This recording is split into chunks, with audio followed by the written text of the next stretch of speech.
Lalo po mga higala, magandang araw po sa lahat and good morning everyone. Ito po pala ang ganap noong pumunta po kami sa Banff National Park. So nang malapit na po kami sa park, ito po ang pumungad sa amin. Grabe ang tindi ng traffic at napakabagal ang takbo ng mga sasakyan. Kasi meron po silang inaayos dito na sinkhole papasok ng park. Kung kaya't na-stuck po kami dito ng halos 1 hour ata. Puti na lang at super ganda ang mga tanawin dito at grabe, mapapawaw ka talaga sa sobrang ganda ng mga tanawin dito.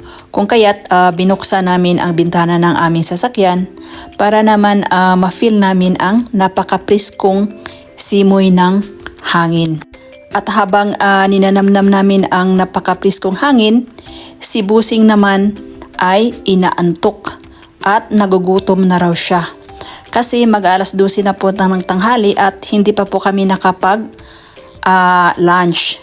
Salamat at sa wakas nakalabas na din kami sa tindi ng traffic. At tuloy-tuloy na ang takbo para makapag-lunch na. So ito na po, papasok na po kami ng Pito Lake. So bago yan, magbayad muna kami ng entrance fee dito para makapasok po kami.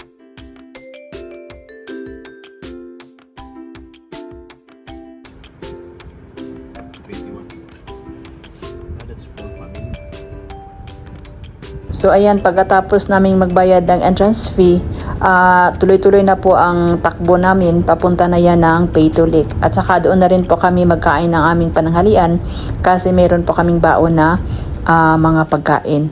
So bago po natin marating ang Pito Lake, madaanan muna natin ang tinatawag na Bow Lake. So ayan po, sa left side natin makikita natin na kulay turquoise. So grabe, super ganda, is amazing talaga ang Bow Lake. So ayan, makikita natin sa unahan na napakaraming mga sasakyan ang nakapark dito at gusto rin nilang masilayan ang napakaganda na Bow Lake. So ayan, makikita natin, di ba? Grabe, ang daming mga sasakyan. Andito na po pala kami sa parking area papasok ng Pito Lake. At saka tapos na rin po kaming kumain ng aming pananghalian.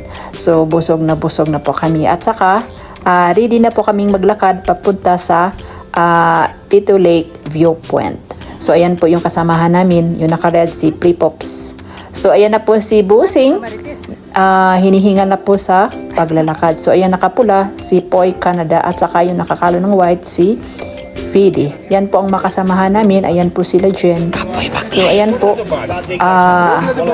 grabe pong medyo hinihingal kami sa paglalakad.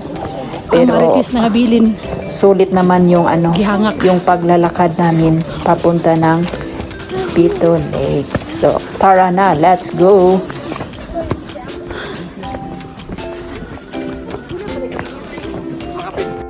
So ayan na po, papasok na po kami ng Pito Lake. So ayan, tararan, tingnan natin, grabe, sa entrance pa lang, nakakalula. Grabe, tingnan natin ang tinatawag na Pito Lake. So grabe, ang mga tao, napakaraming mga turista ang bumibisita rito sa Pito Lake. So ayan, kulay turquoise din ang lake nila dito. Grabe, napakaganda. It's amazing place. Thank you, Father God in heaven, for bringing me into this beautiful and amazing place. Amen. Where's your dad?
John.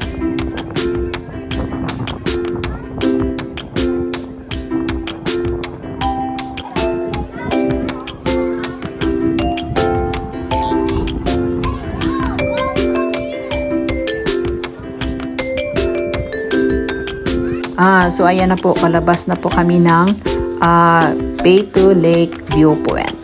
So ayan po si Bossing yung nauna. So grabe talaga ang Peyto Lake.